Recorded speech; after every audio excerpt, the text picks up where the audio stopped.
Umugot ng malalim na hininga si Mateo Cruz habang tinititigan ang kinakalawang na tarangkahan ng isang ari-arian na hindi niya binisita sa loob ng mahigit 15 taon. Sa edad na 42 ang negosyante ay isa na sa mga pinakamayayamang tao sa Metro Manila. Ngunit ang simpleng bahay na ito sa isang liblib na lugar sa Batangas ay kumakatawan sa lahat ng gusto niyang kalimutan mula sa kanyang mahirap na kabataan. Ngayon kailangan niyang ibenta ang lupang ito para sa isang malaking proyekto na nangangakong dodoblehin ang kanyang yaman. Ang babaeng lumitaw sa pinto ay halatang takot at pilit na itinatago ang isang bata sa likuran niya. Napansin ni Mateo ang kupas na tela ng kanyang kulay rosas na bestida at ang paraan ng pagprotekta niya sa maliit na batang lalaki sa kanyang mga bisig. Habang ang isang batang babae naman ay nakakapit sa kanyang maruming palda, hindi niya maitago ang gulat sa kanyang mga mata nang mapagtantong nahuli na sila. "Pakiusap, Ginoo. Kaya ko pong ipaliwanag," sabi ng babae sa nanginginig na boses. "Paano kayo nakapasok dito?" tanong ni Mateo sinusubukang manatiling kalmado habang tinitingnan ang kalagayan ng bahay na dapat sana'y walang tao. Yumuko ang babae habang masinigpitan ng yakap sa bata. "Ako po si Clara. Mukhang napabayaan na po kasi ang bahay na ito ng maraming taon. Wala po kaming ibang mapupuntahan." Sumilip si Mateo sa likuran niya at napansin na ang sala na dati puno ng alikabok at agiw ay may mga senyales na ng buhay. May mga damit na nakasampay sa isang improbisadong sampayan. Ilang gamit sa kusina ang nakaayos sa isang lumang mesa at isang manipis na kutson ang nakalatag sa sahig. Ang amoy ng simpleng lutong bahay ay nagmumula sa kusina. "Gaano na kayo katagal dito?" tanong niya sinusubukan pa ring intindihin ang sitwasyon. "3 buwan po," sagot ni Clara, halos pabulong na ang boses. Ang batang lalaki sa kanyang bisig ay marahil hindi pa lumalagpas ng 3 taong gulang, may maitim na buhok at malalaking mata na puno ng kuryosidad na nakatingin kay Mateo. Ang batang babae naman ay mukhang mga 6 na taong gulang na nanatiling nakatago sa likod ng kanyang kapatid at sumisilip ng may pag-aalinlangan. "Makinig ka, naiintindihan kung kailangan ninyo ng matutuluyan pero ibebenta na ang ari-ariang ito," sabi ni Mateo. Pilit na nagpapakatatag pero hindi malupit. "Hindi kayo maaaring manatili dito." Ipinikit ni Clara ang kanyang mga mata sandali na para bang nag-iipon ng lakas ng loob. "Kayo po ang may-ari, hindi po ba? Alam ko pong darating ang araw na may babalik. Hindi ko lang inaasahan na ganito kabilis. Paano mo nalaman?" Nagkwento po ang mga kapitbahay na ang bahay na ito ay pag-aari ng isang pamilya mula rito sa Batangas, na ang anak daw ay yumaman na at hindi na kailanman bumalik. Nakaramdam ng kirot sa kanyang dibdib si Mateo. Totoo ngang tumakas siya mula sa lugar na ito sa lalong madaling panahon. Ang mga alaala ng isang mahirap na kabataan ng kanyang ina na mag-isang nagsumikap na palakihin siya matapos silang iwan ng kanyang ama. Ang gutom at lamig sa mismong bahay na ito ay mga bagay na mas gugustuhin niyang ibaon sa nakaraan. "Well, ngayon nagbalik na ako," sabi niya mas malamig kaysa sa kanyang intensyon. Humarap si Clara, karga pa rin ng bata. "Ginoo, alam ko pong wala kaming anumang karapatan. Pero, pwede po ba, pwede po ba ninyo kaming bigyan ng 1 linggo? 1 linggo lang po para makahanap ako ng ibang lugar." 1 linggo, nag-alinlangan si Mateo. Nagmamadali siyang isara ang kasunduan ngunit may kung ano sa desperadong determinasyon ng babae na nagpatigil sa kanya. "Pakiusap po, pangako aalis kami nang walang anumang gulo. Kaya lang po," nabasag ang kanyang boses. "Kaya lang po sa ngayon wala akong mapagdaldalhan sa kanila." Pinagmasdan ni Mateo ang 2 bata. Ang batang lalaki ay kumalma na sa mga bisig ni Clara at ngayon ay pinapanood siya ng may kuryosidad. Samantalang ang batang babae ay nananatiling mahiyain. Mukha silang naalagaan ng mabuti kahit na ang kanilang mga damit ay simple at may mga tagpi. "Mga anak mo sila." "Mga kapatid ko po sila," sagot ni Clara na may halong pagmamalaki at kalungkutan sa kanyang boses. "Inalagaan ko sila. Mula nang kami na lang ang mag-isa." Nakaramdam si Mateo ng kakaiba sa kanyang tiyan. Mayroong isang bagay sa sitwasyong ito na nagbabalik ng mga alaalang pilit niyang itinatago. "Sige," sabi niya sa wakas. 1 linggo. Pero pagkatapos noon kailangan niyo nang umalis. Ang ginhawa sa mukha ni Clara ay kitang-kita at nakaantig sa kanya. "Salamat po, Ginoo. Maraming salamat. Hindi po kayo magsisisi." "Mateo. Ang pangalan ko ay Mateo Cruz." "Salamat po, Sir Mateo." Huli niyang sinulyapan ng bahay at ang 3 tao sa pinto bago tumalikod para umalis. Habang naglalakad pabalik sa kanyang sasakyan, hindi niya maalis sa kanyang isipan ang imahe ni Clara. Karga-karga ang mga bata na parabang sila ang pinakamahalagang yaman sa mundo. Sa biyahe pabalik sa Maynila, tinawagan ni Mateo ang kanyang abogado. "Attorney Santos, kailangan kong i-delay ng 1 linggo ang pagbebenta ng ari-arian sa Batangas." "May problema ba, Mateo?" "Ang mamimili ay atat ng isarang deal. May ilang personal na bagay lang akong kailangang ayusin." Hindi magkakaroon ng malaking pagkakaiba ang isang linggo. Ngunit kahit habang sinasabi niya iyon, alam ni Mateo na nagsisinungaling siya sa kanyang sarili. May nagbago noong hapong iyon at hindi niya matukoy kung ano iyon. Makalipas ang 2 araw, natagpuan ni Mateo ang kanyang sarili na nagmamaneho pabalik sa Batangas nang walang partikular na dahilan. Sinabi niya sa sarili na kailangan niyang tingnan kung sinusunod ng pamilya ang kasunduan. Ngunit sa kaibuturan ng kanyang puso, alam niyang may higit pa rito. Ang bahay ay may kakaibang hatak sa kanya na parang isang magnet na humihila sa kanya pabalik sa isang nakaraan na pilit niyang iniiwasan. Pagdating niya, natagpuan niya si Clara na nagsasampay ng mga damit sa improbisadong sampayan sa bakuran. Suot niya ang parehong kulay rosas na bestida, ngunit ngayon ay mukhang malinis at plansado. Naglalaro ang mga bata sa malapit gamit ang mga laruang gawa sa mga lumang bagay, isang kotse-kotsehang gawa sa lata at isang manikang tela na mukhang tinahi ng kamay. Sir Mateo, sabi ni Clara halatang nagulat. Bakit po kayo naparito? Wala, dumaan lang ako para tingnan ang kalagayan ninyo. Ang totoo, gusto niyang maunawaan kung paano ginawang isang tahanan ng babae ang lumang bahay. Sa kabila ng limitadong yaman, lahat ay maayos at malinis. May mga ligaw na bulaklak sa mga lumang lata na ginawang paso at ang mga bintana ay nakabukas, hinahayaang pumasok ang sikat ng araw. Gusto niyo po bang pumasok? Katitimpla ko lang po ng kape, alok ni Clara. Nag-alinlangan si Mateo, ngunit sa huli ay tinanggap niya. Sa loob ang bahay ay halos hindi na makilala. Inayos ni Clara ang mga lumang muebles na natagpuan niya sa bodega, naglagay ng mga kurtinang gawa sa retaso sa mga bintana at gumawa pa ng isang maliit na sulok-aralan para sa batang babae na may mga librong nakasalansan sa isang lumang mesa. Saan mo nakuha ang mga aklat na iyan?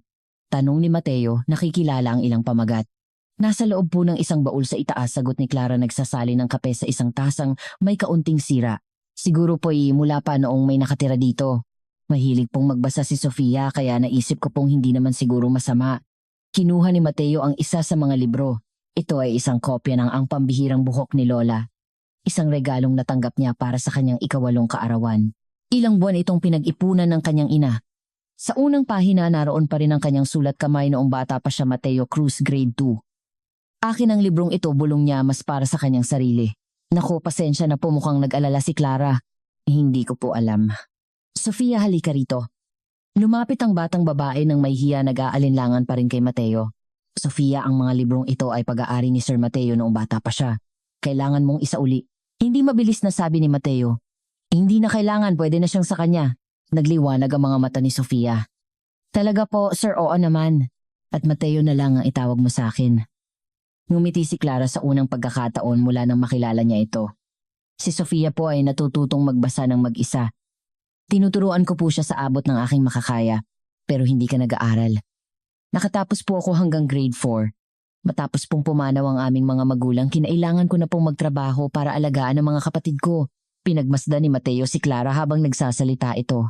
May dignidad sa kanyang kilos na kabaligtaran ng simpleng kasuotan. Hindi siya humihingi ng awa, nagpapaliwanag lamang ng katotohanan. At ano ang trabaho mo ngayon? Pananahi po. Sa gabi kapag tulog na sila, nananahi ako ng mga damit para sa isang tindahan sa bayan. Hindi po malaki pero sapat na para sa mga pangunahing pangangailangan. Napansin ni Mateo ang lumang makina ng pananahi sa isang sulok ng sala na papaligiran ng mga tela at sinulid na maayos na nakalagay sa mga kahon ng sapatos. Napakabigat na trabaho niyan para sa iisang tao, komento niya. Kinakaya naman po namin, simpleng sagot ni Clara. Lagi po naming kinakaya.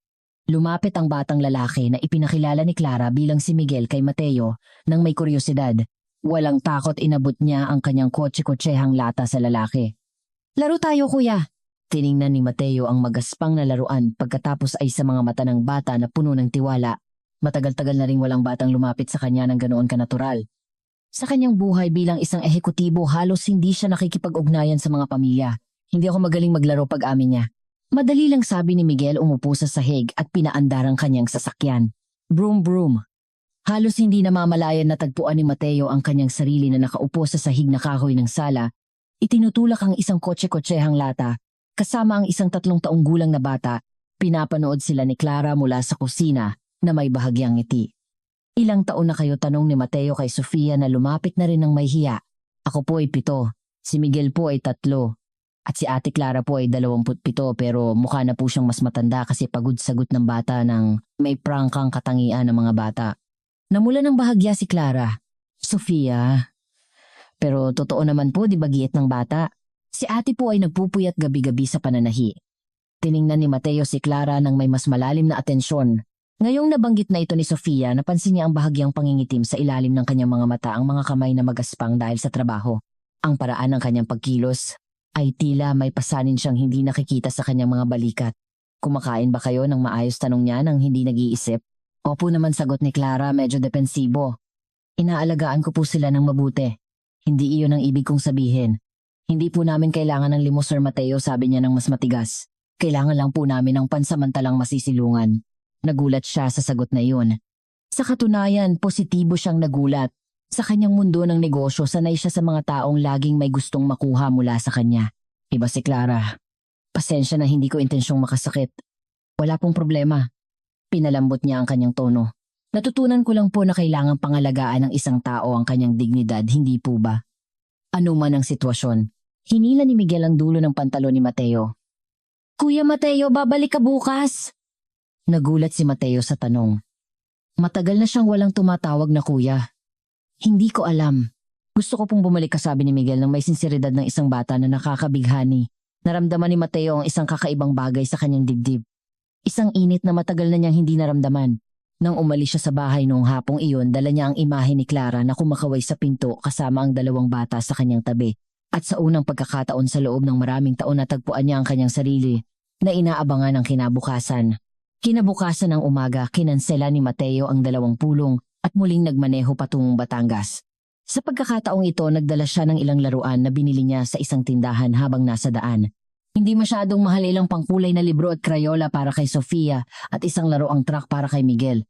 Nang buksan ni Clara ang pinto at makita ang mga regalo, naging seryoso ang kanyang ekspresyon. Sir Mateo, sinabi ko na po sa inyo, hindi po kami tumatanggap ng limos. Pinutol niya ito. Ito ay pasasalamat sa mahusay na pag-aalaga sa bahay. Kasinungalingan niyon. Ngunit isang mabuting kasinungalingan na nagbigay daan kay Clara na tanggapin ito nang hindi nasasaktan ang kanyang dangal. Matutuwa po ng husto ang mga bata, sabi niya sa wakas, ngumiti. At tunay ngang natuwa sila. Niyakap ni Sofia ang mga libro na parang isang kayamanan at si Miguel ay agad na naglaro sa truck, gumagawa ng tunog ng makina na umalingaw sa buong bahay. Hindi niya po kailangan gawin ito, mahinang sabi ni Clara habang pinapanood nila ang mga batang naglalaro. Gusto kong gawin, sagot ni Mateo at napagtanto niyang taos-puso ito. Umupo sila sa beranda ng bahay, pinapanood si Sofia na tinuturuan si Miguel kung paano gumuhit gamit ang mga bagong krayola. Ang hapon ay lumikha ng isang ginintuang liwanag na nagpaganda at nagpatahimik sa lahat ng bagay. Maari ba akong magtanong, sabi ni Mateo pagkatapos ng ilang sandali ng katahimikan. Sige po, bakit dito? Bakit ninyo pinili ang bahay na ito?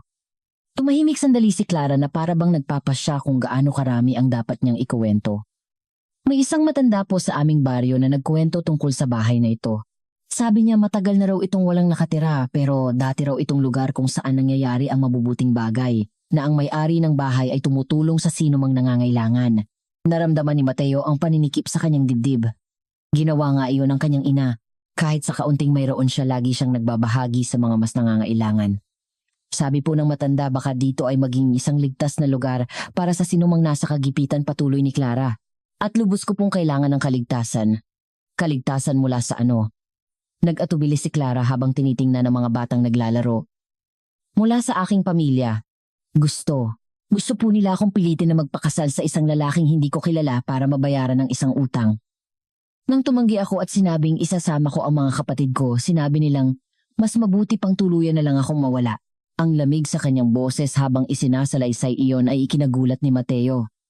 Kaya tumakas kayo? Oo po. Kasama sila. Sila na lang po ang tanging pamilya ko ngayon. At yung lalaking dapat ay pakakasalan mo, hinahanap ka ba niya? Hindi ko po alam, sana po ay hindi. Sana po ay nakahanap na siya ng ibang paraan para ayusin ang problema niya. Pinagmasdan ni Mateo si Clara na nakatingin sa mga bata. May isang mabangis at maprotektang tingin sa kanya, tulad ng isang inang nagtatanggol sa kanyang mga anak. Hindi ka nagsisisi na iniwan mo ang lahat? Ano po ang pagsisisihan ko? Tumingin siya ng diretso sa kanya. Ang protektahan ng 2 inosenteng bata ang tumangging ibenta na parang isang kalakal, hinding-hindi po.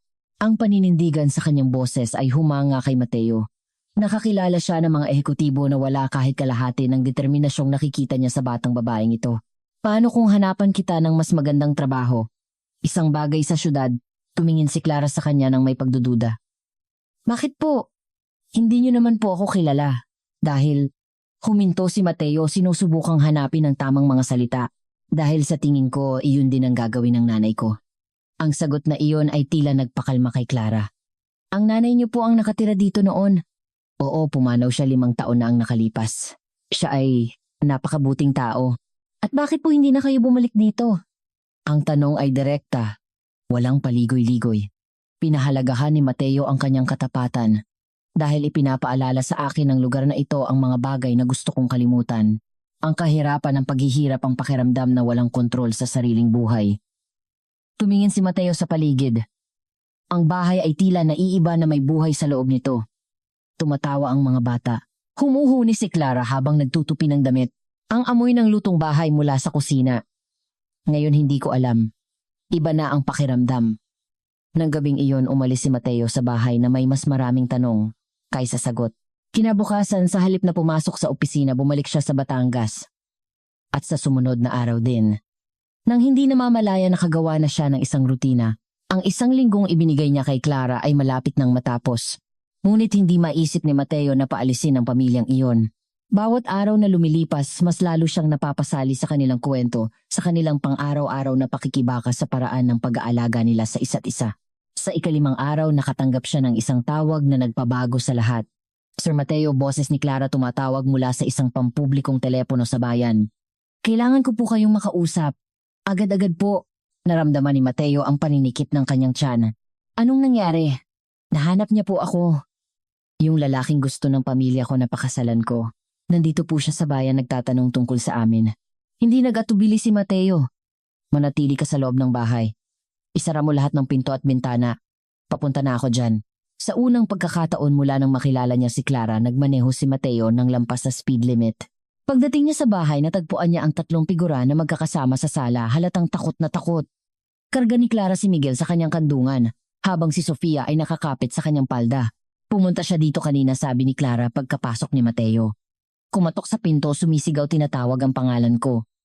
Sabi niya babalik daw ako sa ayaw at sa gusto ko. Paano niya nalaman na nandito kayo? Sigurado pong may kapitbahay na nagkwento. Alam niyo naman po sa probinsya mabilis kumalat ang balita. Naramdaman ni Mateo ang isang galit na matagal na niyang hindi naramdaman. Ang ideya na may nagbabanta sa pamilyang ito ay nagpukaw ng isang primitibong instingto na hindi niya alam na mayroon siya. Nasa bayan pa ba siya? Mukhang oo po. Sabi niya babalik daw siya kasama ang mga kuya ko. Na inutusan daw siya na kunin kami. Mga kuya mo. Mga nakatatanda ko pong kapatid na lalaki. Sinusuportahan po nila ang kasal na ito dahil tatanggap sila ng pera. Ikinuyom ni Mateo ang kanyang kamao.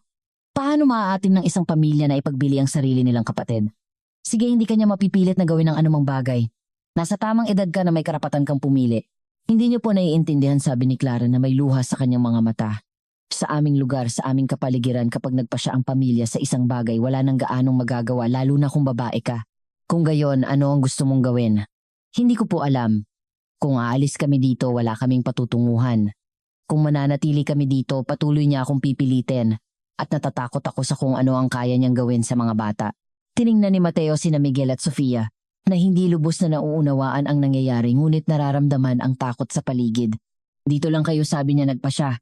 Ako na ang aayos nito. Paano po ipaubaya mo sa akin? Tumingin si Clara sa kanyang mga mata. At tiyak na may nakita siyang nagpakalma sa kanya dahil tumango siya. Salamat po. Nagpalipas ng gabi si Mateo sa bahay na iyon, natulog sa sofa para masigurong ligtas ang pamilya. Kinaumagahan, seryoso siyang nakipag-usap sa kanyang abogado. Attorney Santos, kailangan mong ipaliwanag sa akin ang mga karapatan ng isang babae sa sitwasyon ng sapilitang pagpapakasal.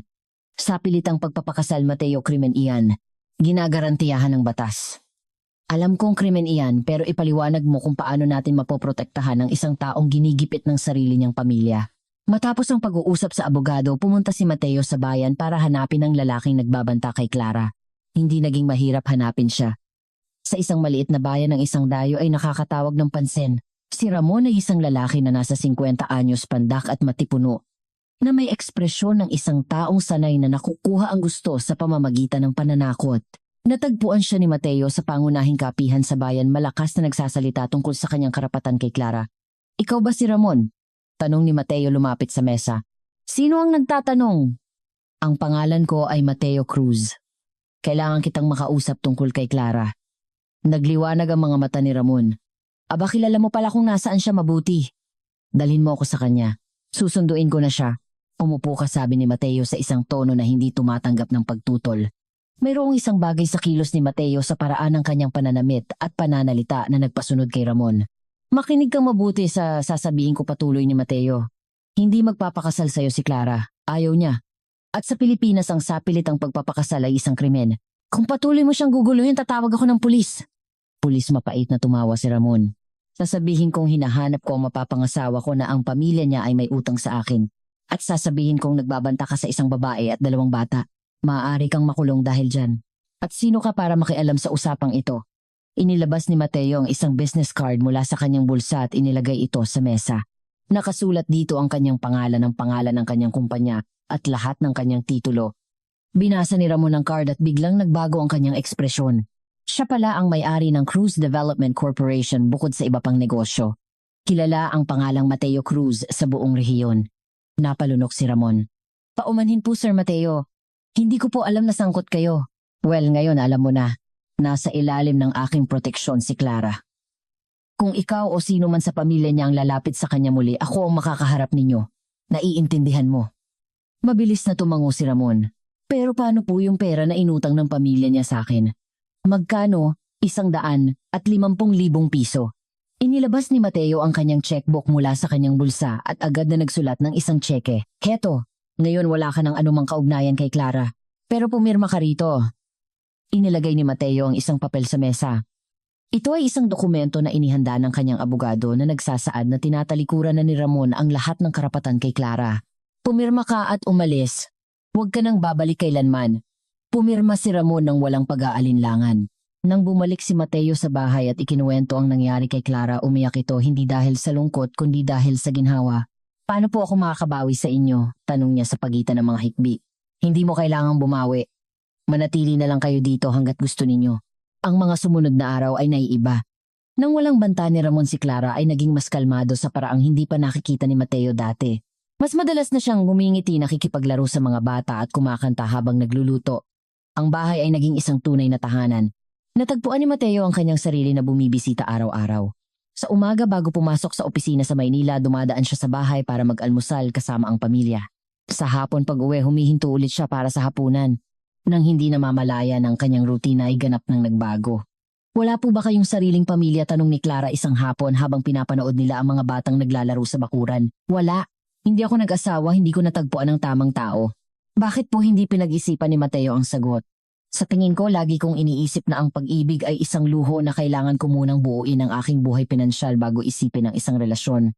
At ngayon ko napagtatanto na marahil mali ang iniisip ko sa buong buhay ko. Ngumiti si Clara. Ganyan talaga ang buhay, di ba po? Nagpaplano tayo ng isang bagay at ipinipilit nitong maging ibang bagay. Tama ka. Nanahimik sila, pinapanood si Miguel na sinusubukang turuan si Sofia na maglaro ng football gamit ang isang bolang gawa sa mga lumang medyas. Pwede po ba akong magtanong ng isang bagay, sabi ni Mateo. Sige po. Hindi ka ba natatakot na pumasok sa isang relasyon pagkatapos ng lahat ng pinagdaanan mo? Pinag-isipan ni Clara ang tanong. Natatakot po akong magtiwala sa maling tao pero hindi po ako natatakot sa pag-ibig mismo. Naniniwala po ako na ang pag-ibig ang tanging bagay na tunay na mahalaga sa buhay na ito. Kahit na masakit, lalo na kapag masakit. Dahil kapag masakit, ibig sabihin totoo ito. Ang simpleng karunungan ni Clara ay patuloy na ikinagugulat ni Mateo. Sa kanyang mundo ng korporasyon, ng mga tao ay nagsasalita ng komplikado tungkol sa mga simpleng bagay. Si Clara ay kabaligtaran. Nang gabing iyon, napagtanto ni Mateo na umiibig na siya. Hindi ito isang dramatikong o sinematikong sandali. Ito ay habang pinapanood niya si Clara na pinapatulog ang mga bata, habang kinakantahan sila ng saugoy ng duyan sa kanyang malambing na boses. Naunawaan niyang ang kanyang buhay ay nagbago na magpakailanman. Sa sumunod na linggo, gumawa si Mateo ng isang desisyon na ikinagulat ng lahat ng nakakakilala sa kanya. Kinansela niya ang pagbebenta ng bahay. Mateo, nababaliw ka na ba, sabi ng kanyang kasamahan na si Marco sa isang pulong. Ito ay isang negosyo na nagkakahalaga ng 20 milyong piso. Alam ko kung magkano ang halaga nito. Kung gayon, bakit ka umaatras? Dahil nagpa siya akong hindi na ito ibenta. Pero sabi mo ang bahay na iyon ay nagdadala lamang ng masasamang alaala. Nagbago na ang mga alaala. Tiningnan siya ni Marco na para bang nawala na siya sa sarili. May kinalaman ito sa pamilyang nakatira doon, hindi ba? Hindi sumagot si Mateo ngunit ang kanyang ekspresyon ay sapat ng sagot. Mateo, Diyos ko, wag mong sabihing emosyonal kang nasasangkot sa isang babaeng hindi mo man lang lubos na kilala. Mas kilala ko siya kaysa sinumang nakilala ko sa buong buhay ko sa loob ng 2 linggong iyon. Kalokohan. Marahil nga'y kalokohan pero iyon ang nararamdaman ko. Noong hapong iyon pumunta si Mateo sa bahay upang sabihin ang kanyang desisyon kay Clara. Kinansela ko ang pagbebenta, sabi niya ng direkta. Si Clara na nananahi sa makina ay itinigil ang kanyang ginagawa. Ano po, ang bahay na ito, hindi ko na ito ibebenta. Pero bakit po huminga ng malalim si Mateo? Dahil natuklasan kong maaari pa rin itong maging isang tahanan tulad noong nabubuhay pa ang nanay ko dito. Tinitigan siya ni Clara ng matagal. At ano po ang ibig sabihin yan para sa amin? Ibig sabihin maaari kayong manatili kung gusto ninyo. Hanggat gusto ninyo. Mateo, hindi ko po alam ang sasabihin. Hindi mo kailangang magsabi ng anuman ngayon. Pag-isipan mo muna. Sige po. Tumango si Clara, pinoproseso pa rin ang balita. Nang gabing iyon matapos matulog ang mga bata, nagkaroon sila ni Mateo ng mahabang pag-uusap sa beranda. Nag-usap sila tungkol sa mga pangarap, mga takot, tungkol sa kung paano minsan ay dinadala tayo ng buhay sa mga landas na hindi natin inaasahan. Natatakot po ako pag-amin ni Clara. Saan ka natatakot? Natatakot po akong baka nananaginip lang ako. Natatakot na isang araw ay magigising ako at matutuklasan na lahat ng ito ay ilusyon lamang ng aking desperasyon. Hindi ito desperasyon, sabi ni Mateo. Nararamdaman ko rin ito. Ang koneksyon na ito. Hindi po ba to awa lang sa amin, Clara? Tingnan mo ang mga mata ko. Humarap siya sa kanya. Hindi ito awa. Ito ay hindi ko alam kung ano ang itatawag dito. Ang alam ko lang hindi pa ako nakaramdam ng ganito. Naghalikan sila sa unang pagkakataon doon sa beranda ng bahay kung saan lumaki si Mateo sa ilalim ng mga bituin na dating itinuturo sa kanya ng kanyang ina noong bata pa siya. Ang mga sumunod na buwan ay isang purong pagtuklas. Natutunan ni Mateo kung ano ang ibig sabihin ng magkaroon ng isang tunay na pamilya, hindi lamang isang obligasyon o responsibilidad, kundi isang tunay na kagalakan na umuwi at salubungin ng mga taong nagmamalasakit sa iyo. Sinimulang tawagin siyang tatay ni Miguel ng natural nang walang sino mang nagsasabi. Si Sofia na mas tahimik ay mas matagal bago maging ganap na bukas, ngunit sa huli nagkaroon din siya ng isang espesyal na ugnayan kay Mateo batay sa kanilang parehong pagmamahal sa mga libro. Si Clara ay namukadkad na parang isang bulaklak na sa wakas ay natagpuan ng tamang lupa upang lumago. Nirenovate ni Mateo ang buong bahay ngunit maingat na pinanatili ang esensya nito. Minodernisa niya ang kusina, inayos ang bubong, pininturahan ang mga dingding ngunit pinanatili ang mga detalye na nagbibigay ng karakter sa lugar. Gumawa siya ng mga silid para sa bawat bata at ginawang isang talyer ng pananahi para kay Clara ang lumang bodega. Hindi mo na kailangang manahi para sa tindahan na iyon, sabi niya, isang umaga. Maaari kang magtrabaho para sa iyong sarili, gumawa ng mga bagay na gusto mo.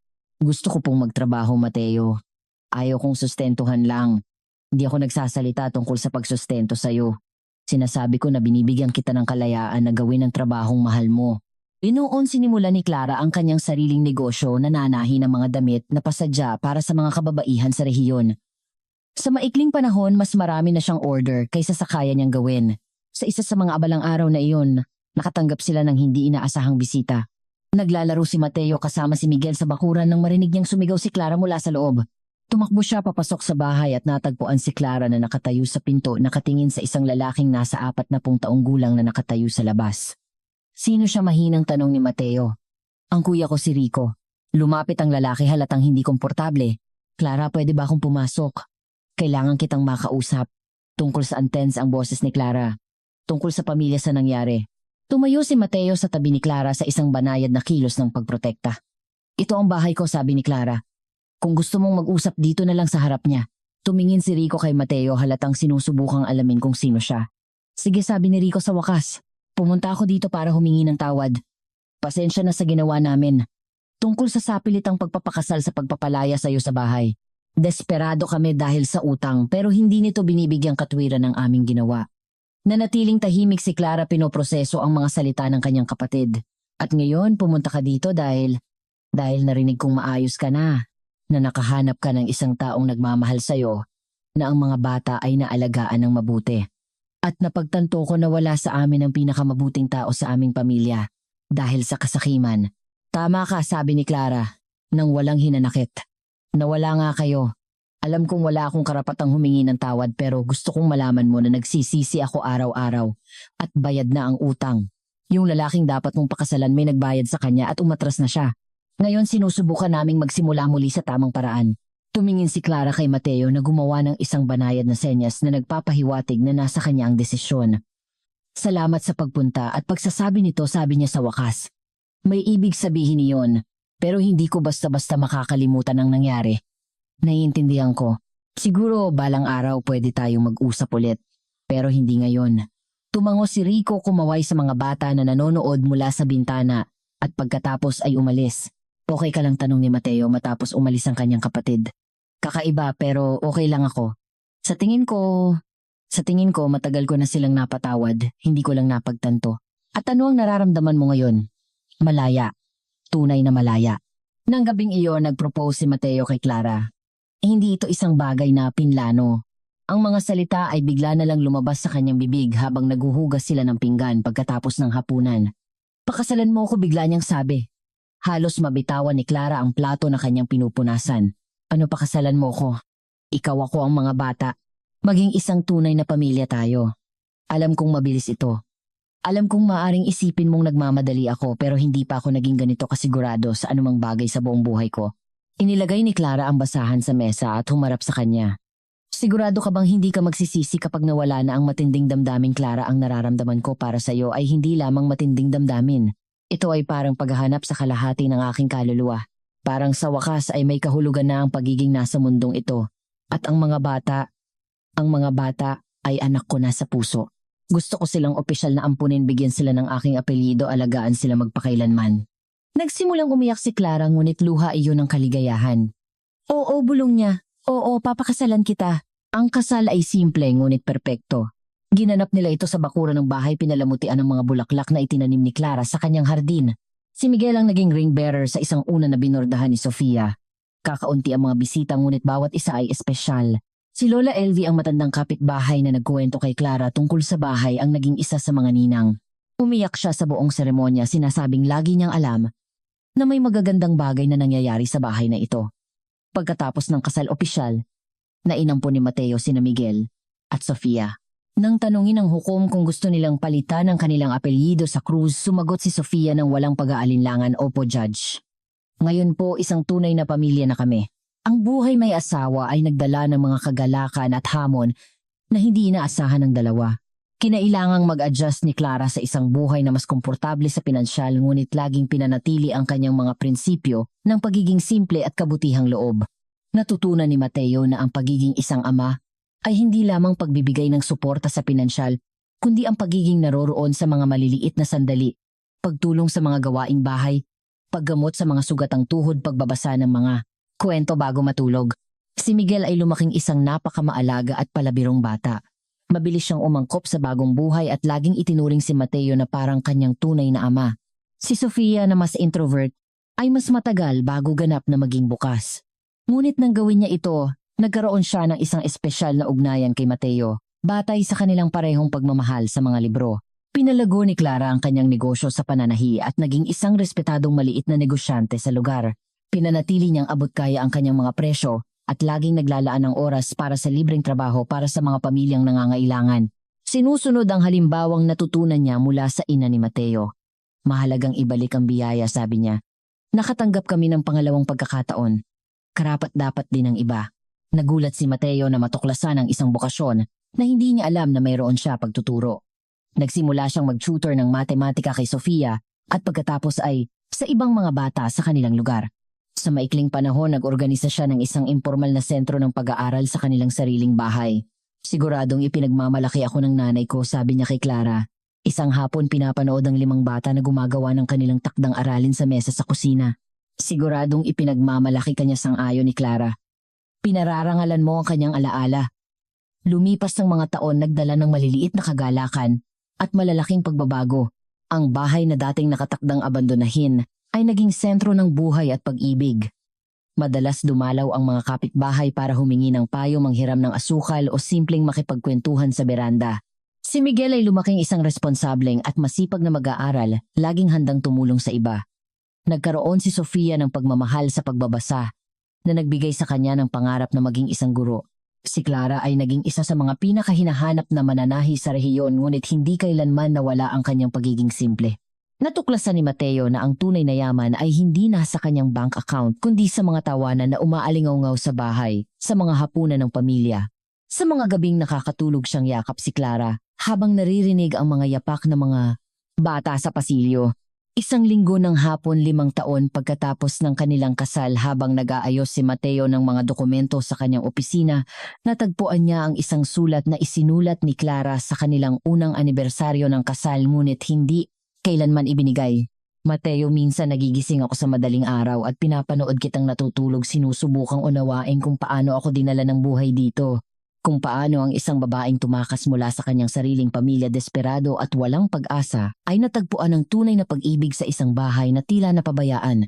Binago mo ang aming buhay sa paraang hindi ko kailanman inakala. Hindi lamang dahil binigyan mo kami ng seguridad sa pinansyal kundi dahil binigyan mo kami ng isang bagay na mas mahalaga ang pakiramdam ng pagiging kabilang, ng pagiging minamahal, ng walang kondisyon. Kahapon tinanong ako ni Miguel kung naaalala ko pa raw ba ang buhay bago ka dumating. Sabi ko, oo, naaalala ko pero parang ibang buhay na iyon, parang ibang tao na kami. Salamat sa pagtingin ng lampas sa aming sitwasyon. Salamat sa pagpiling manatili noong pwede ka namang umalis. Salamat sa pagbabago ng isang sira-sirang bahay sa isang tahanang puno ng pag-ibig. Mahal kita ng higit pa sa kayang sabihin ng mga salita. Clara. 3 beses binasa ni Mateo ang sulat na antig. Nang umuwi si Clara mula sa trabaho noong hapong iyon, naghihintay na siya sa beranda na may hawak na sulat. Nakita mo, sabi niya nakangiti. Bakit hindi mo ito ibinigay sa akin? Dahil naisip kong masyado akong sentimental. Alam mo na naman kung ano ang nararamdaman ko. Hindi ko alam na ganito. Sa mga salitang ito, napakaganda. Bawat salita ay totoo pa rin. Nanatili silang magkayakap sa beranda, pinapanood ang paglubog ng araw sa ibabaw ng ari-arian na naging higit pa sa isang bahay. Ito ay naging simbolo na ang mga pangalawang pagkakataon ay tunay na umiiral. 8 taon pagkatapos ng kasal ng si Miguel ay 11 taong gulang at si Sofia ay 14, ang pamilyang Cruz ay nakatanggap ng isang hindi inaasahang alok.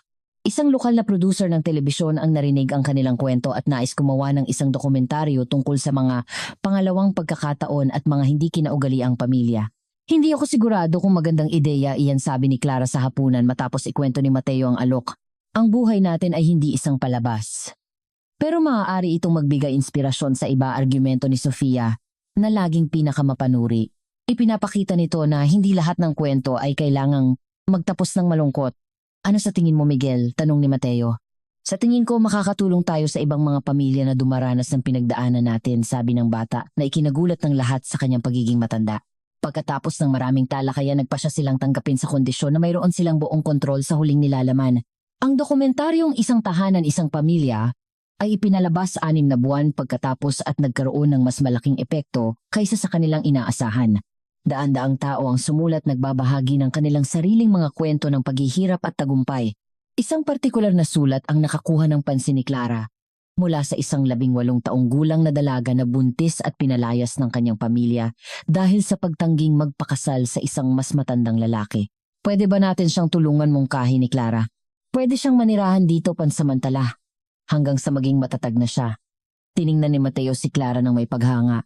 Kahit pagkatapos ng maraming taon ng seguridad at katatagan, lagi pa rin niyang iniisip na tulungan muna ang iba. Sigurado ka? Malaking responsibilidad iyan. Sigurado ako. Hindi ba't ganyan nagsimula ang ating pamilya? Sa isang taong nag-aalok ng kanlungan sa mga nangangailangan.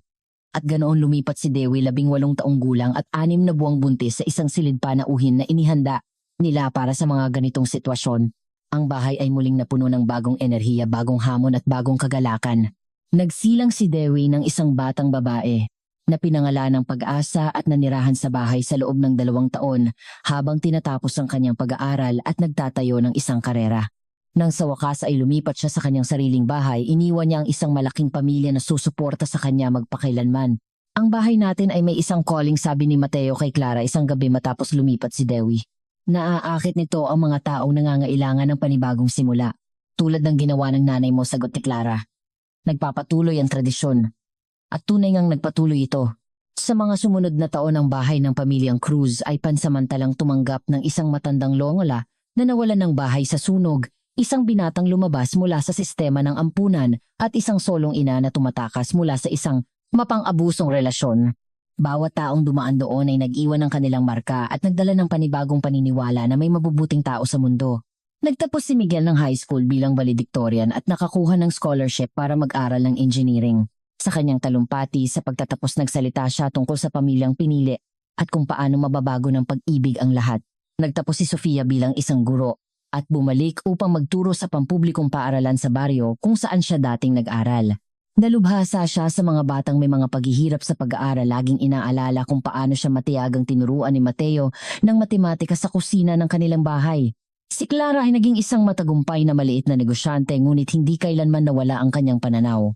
Lumikha siya ng isang programa ng maliit na pautang para sa mga kababaihan na gustong magsimula ng kanilang sariling negosyo.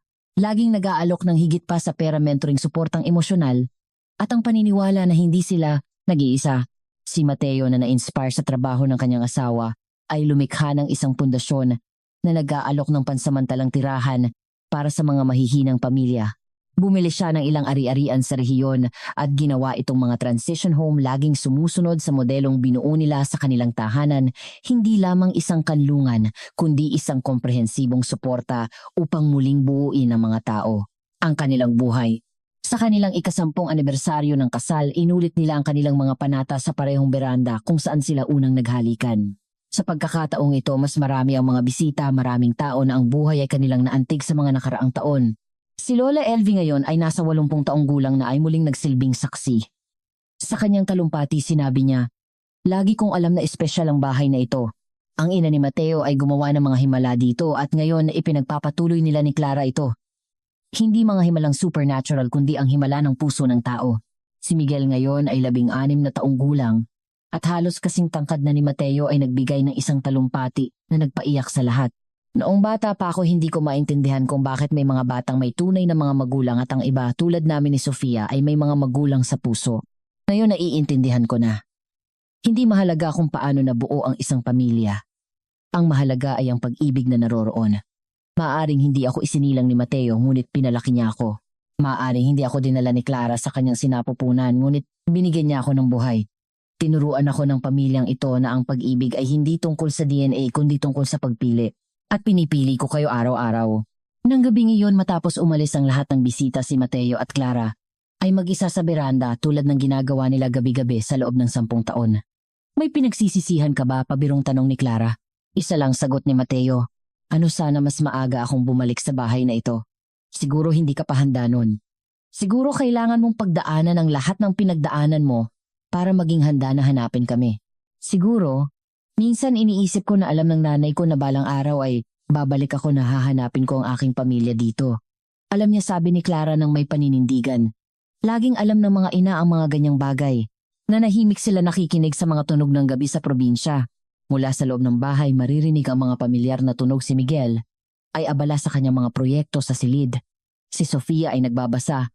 Hanggang hating gabi ang orasan sa kusina ay tumitiktak, minamarkahan ng oras. "Clara, bakit salamat? Para saan?" "Sa pagtuturo sa akin na ang tahanan ay hindi isang lugar. Ang tahanan ay ang mga taong mahal natin. Sa pagbibigay sa akin ng isang pamilya, sa paggawa sa bahay na ito bilang isang lugar kung saan nangyayari ang mga himala. Ang himala ay laging narito," sabi ni Clara. "Kailangan mo lang umuwi para hanapin ito." At ganoon sa beranda ng bahay kung saan nagsimula ang lahat na papaligiran ng pag-ibig mula sa kanilang pamilyang pinili, si Mateo at Clara ay patuloy na isinulat ang kanilang kwento. Isang kwento na nagpapatunay na kung minsan, ang pinakamagandang simula ay isinisilang mula sa pinakahindi inaasahang pagtatapos at ang isang abandonadong bahay ay maaaring maging pinakapuno ng pag-ibig na tahanan sa buong mundo.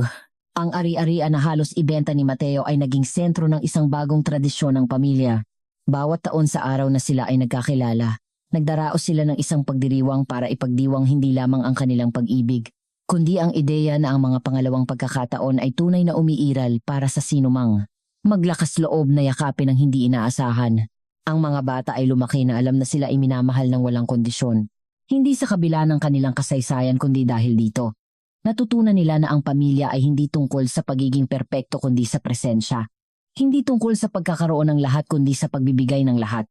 At si Mateo na isang araw ay inisip na ang yaman ay sinusukat sa pera ay natuklasan na ang pinakamayamang tao sa mundo ay ang taong may pamilyang nagmamahal sa kanya, isang tahanang puno ng tawanan at ang katiyakan na anuman ang mangyari Hindi na siya mag-iisa kailanman. Ang kwento ng pag-ibig ni na Mateo at Clara ay naging isang alamat sa kanilang bayan. Ngunit para sa kanila ito ay palaging ang buhay na kanilang piniling buuin nang magkasama isang araw sa isang pagkakataon na may maraming pag-ibig, pasensya at isang hindi natitinag na paniniwala na ang pinakamagagandang himala ay ang mga nililikha natin gamit ang ating mga kamay at puso. Lumipas ang mga taon at ang tradisyon ng pagtulong sa mga pamilyang nangangailangan ay lalong tumibay. Ang tahanan ng pamilyang Cruz ay naging kilala sa buong rehiyon bilang isang ligtas na kanlungan, isang lugar kung saan ang mga taong desperado ay makakahanap hindi lamang ng proteksyon kundi ng pag-asa. Si Clara ay bumuo ng isang espesyal na programa para sa mga kababaihan na nakaranas ng mga sitwasyong katulad ng sa kanya. Nag-aalok siya hindi lamang ng pansamantalang tirahan kundi ng mga kurso sa pagsasanay suportang psikolohikal at higit sa lahat isang buhay na patunay na posible ang muling pagbuo ng isang buhay. Bawat babaeng dumadaan dito ay nagdadala ng isang piraso ng aming kwento, sabi ni Clara, sa isang lingguhang pulong na kanyang idinaraos at nagiiwan ng isang piraso ng kanyang kwento. Ganyan namin nililika ang isang network ng malalakas na kababaihan na sumusuporta sa isa't isa. Si Mateo sa kanyang panig ay pinalawak ang kanyang trabaho sa mga kabataan. Lumikha siya ng isang programa ng business mentoring para sa mga kabataang lalaki na lumalabas sa sistema ng ampunan o nagmula sa mga sirang pamilya. Itinuro niya na ang tagumpay ay hindi lamang sinusukat sa pera kundi sa positibong epekto sa buhay ng iba. Nagtapos si Miguel bilang isang inhinyero at bumalik upang magtrabaho sa kumpanya ng kanyang ama, ngunit may isang espesyal na misyon: bumuo ng mga proyektong pabahay na sumusunod sa modelo ng transition home na nilikha ng kanilang pamilya. Ang kanyang unang proyekto ay isang housing complex na may kasamang community space, isang kolektibong hardin at isang sentro ng pagsasanay. Gusto kong magkaroon ng parehong pagkakataon ng bawat pamilyang titira dito. Tulad ng mayroon kami, sabi niya sa presentasyon ng kanyang proyekto. Isang lugar na hindi lamang kanlungan kundi isang panimulang punto para sa isang mas magandang buhay. Si Sofia ay naging isang kinikilalang edukador dalubhasa sa inclusive pedagogy. Bumuo siya ng mga espesyal na paraan ng pagtuturo para sa mga batang nakaranas ng trauma sa pamilya.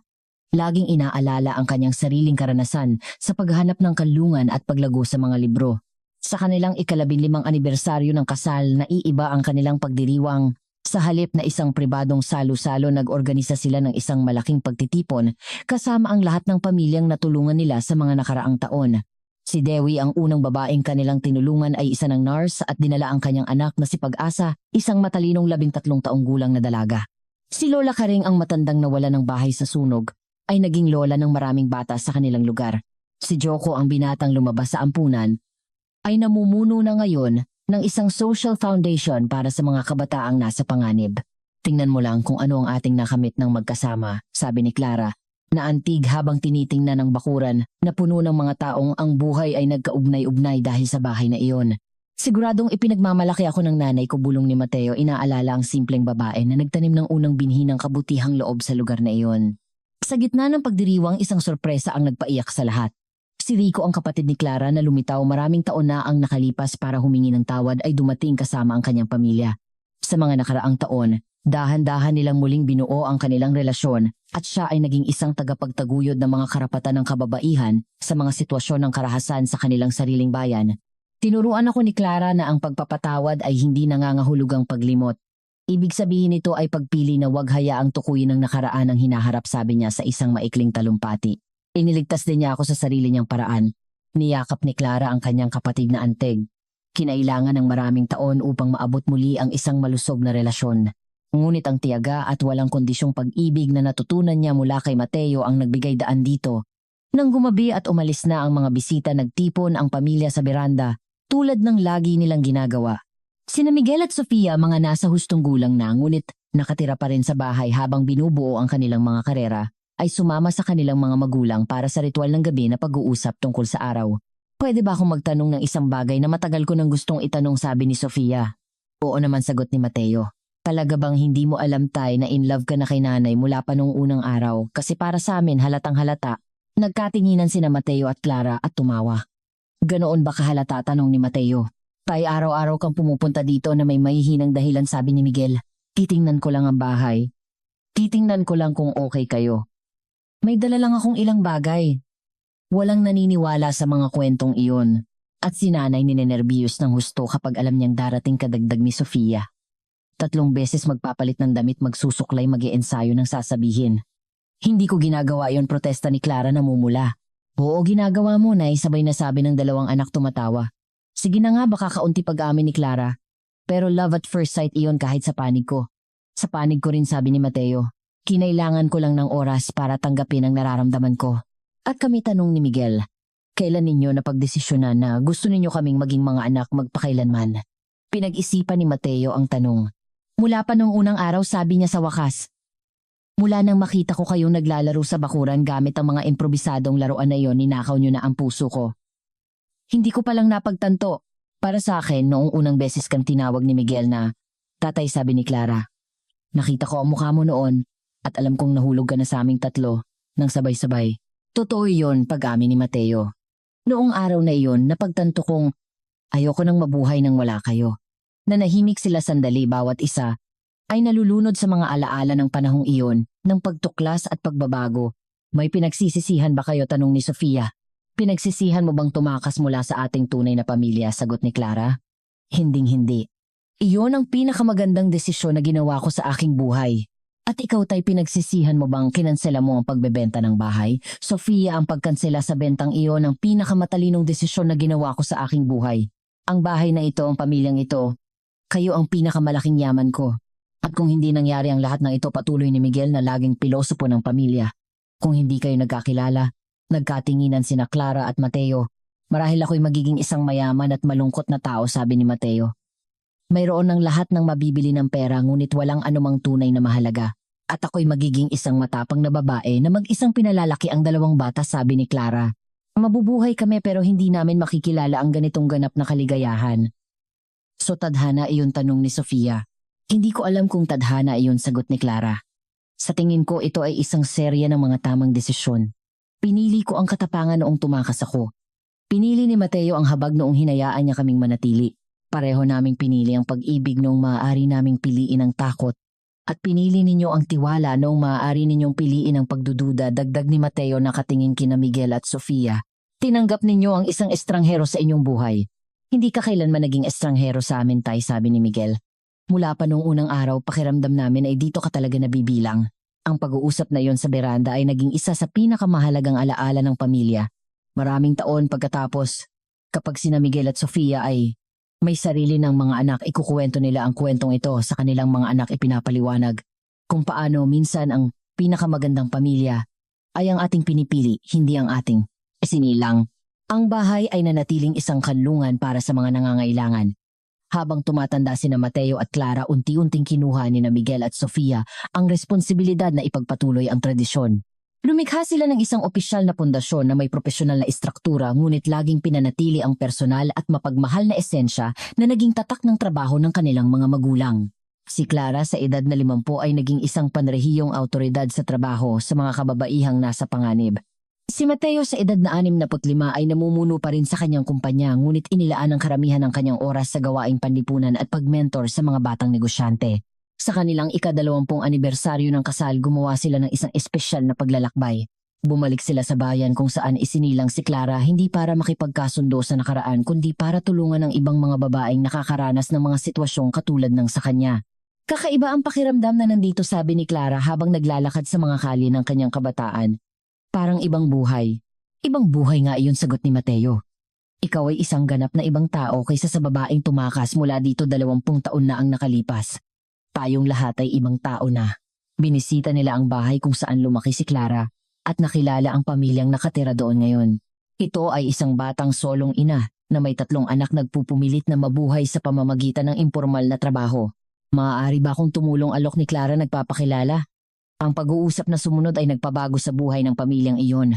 Sa loob ng ilang linggo, ang batang ina ay sumali sa programa ng pagsasanay ni Clara at ang kanyang mga anak ay nakakuha ng mga scholarship sa paaralang pinamumunuan ni Sofia.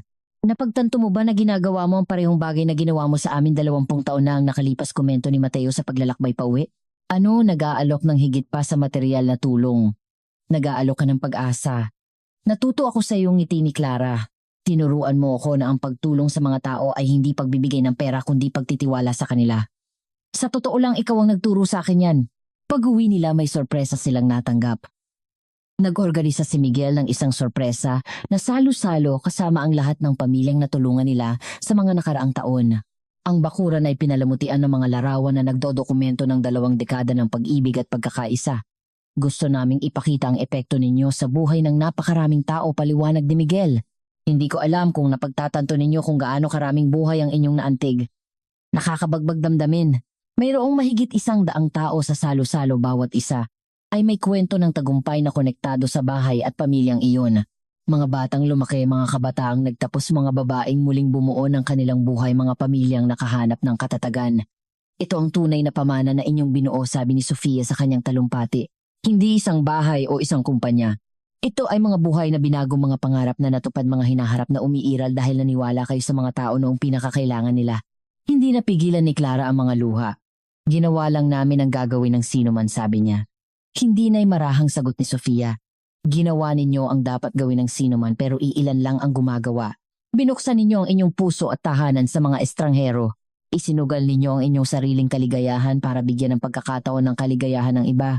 Nang gabing iyon, matapos umalis ang lahat, si Mateo at Clara ay mag-isa sa beranda sa unang pagkakataon sa loob ng maraming buwan. Maganda ang salo-salo, ngunit lagi nilang pinahahalagahan ang mga sandali ng katahimikan ng magkasama. Kung nakilala kita noong 20 taong gulang ako, sa tingin mo ba mag-workout tayo, biglang tanong ni Clara. Hindi tapat na sagot ni Mateo. Noong 20 taong gulang ako, masyado akong ambisyoso, masyadong nakatuon sa paggawa ng pera. Hindi ko malalaman kung paano kilalanin ang iyong halaga. At ako, masyadong naive, masyadong nakadepende sa opinyon ng pamilya. Hindi ko magkakaroon ng lakas ng loob na ipaglaban ang gusto ko. So nagkita tayo sa tamang panahon. Eksakto sa tamang panahon. Noong handa ka ng maging lalaking kailangan ko at handa akong maging babaeng karapat-dapat sa iyo. Sa tingin mo magiging masaya pa rin tayo kung wala tayong lahat ng misyon na ito na tumulong sa mga tao? Pinag-isipan ni Clara ang tanong. Sa tingin ko, oo, pero magiging mas maliit na kaligayahan, mas makasarili. Ang nagbibigay ng kahulugan sa ating buhay ay ang pagtuklas na ang tunay na pag-ibig ay umaapaw na hindi ito maaaring manatili lamang sa loob ng isang bahay. Laging sinasabi ng nanay ko ang isang pangungusap na ngayon ko lang lubos na nauunawaan, sabi ni Mateo. Ang kaligayahang ibinabahagi ay kaligayahang nadodoble. Matalino ang nanay mo. Matalino nga siya. At pinili niya ang tamang lugar para magtanim ng mga binhi ng kabutihang loob. Laging espesyal ang bahay na ito. Hindi, Mateo. Naging espesyal ang bahay na ito dahil sa mga taong nanirahan dito. Una ang nanay mo, pagkatapos ay tayo. Ang himala ay wala sa mga dingding kundi sa pag-ibig na pinagyaman sa loob nito. Nanatili silang magkayakap, tinitingnan ng mga bituin na nagniningning sa ibabaw ng ari-arian na naging higit pa sa isang bahay. Ito ay naging isang simbolo na ang mga himala ay nangyayari kapag pinipili ng mga tao na magmahal, kaysa matakot magbigay, kaysa magimbak at yakapin, kaysa ihiwalay. Clara, bakit? Kung makakabalik ka sa nakaraan at baguhin ang isang bagay sa ating kwento, ano ang babaguhin mo? Hindi nag-atubili si Clara. Wala ni isa. Bawat paghihirap, bawat luha, bawat sandali ng kawalang katiyakan ay nagdala sa atin dito. Ang pagbabago ng anuman ay nangangahulugang nanganganib tayong hindi magkaroon ng eksaktong buhay na ito, eksaktong pamilyang ito, eksaktong kaligayahang ito, kahit na ang masasamang bahagi. Ang sapilitang pagpapakasal ang pagtakas ang takot, lalo na ang masasamang bahagi. Iyon ang nagturo sa akin na pahalagahan ang mabubuting bahagi. Iyon ang nagpatibay sa akin upang buuin ang buhay na ito kasama mo. Hinalikan ni Mateo nang marahan ang noo ni Clara. Mahal kita. Mahal din kita. At mahal ko ang buhay na binuo natin ng magkasama.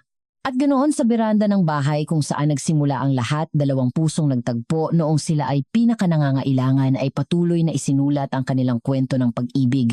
Isang kwento na nagpapatunay na gaano man kahirap ang simula, laging posibleng lumikha ng isang masayang pagtatapos.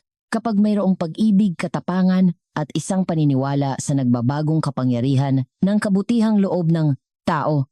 Kumabi na, ngunit nanatili sila roon magkayakap, nakikinig sa mga pamilyar na tunog ng kanilang tahanan, isang tahanang puno ng buhay at mga kwento. Sa loob naririnig nila si Miguel na nagtatrabaho sa kanyang mga proyekto, si Sofia na naghahanda ng mga aralin para bukas, at ang banayad na pagtiktak ng orasan sa kusina na minamarkahan ng mga mahahalagang sandali ng isang buhay na may layunin at pag-ibig. Sa sandaling iyon, alam ni Mateo nang may ganap na katiyakan na siya ang pinakamayamang tao sa mundo, hindi dahil sa kanyang bank account kundi dahil sa tunay na pamana na kanyang binuo. Isang pamilyang nagkakaisa, isang tahanang puno ng pag-ibig at ang katiyakan. na ang kanyang buhay ay nakagawa ng pagkakaiba sa mundo. At si Clara na nakatingin sa lalaking nagbago ng kanyang desperadong pagtakas sa isang paglalakbay ng pag-ibig at layunin, ay alam na ginawa niya ang lahat ng tamang desisyon. Bawat matapang na pagpili, bawat sandali ng tiwala, bawat gawa ng pananampalataya ay nagdala sa kanya sa eksaktong lugar kung saan siya dapat naroroon sa mga bisig ng kanyang tunay na pag-ibig. Napapaligiran ng pamilyang pinili niyang buuin sa isang tahanan kung saan nangyayari ang mga himala. Araw-araw sa pamamagitan ng simpleng pagkilos ng pagmamahal ng walang kondisyon. Huwag kalimutang mag-like at mag-subscribe sa aking channel para makapanood pa ng mas marami pang magaganda at interesanting kwento.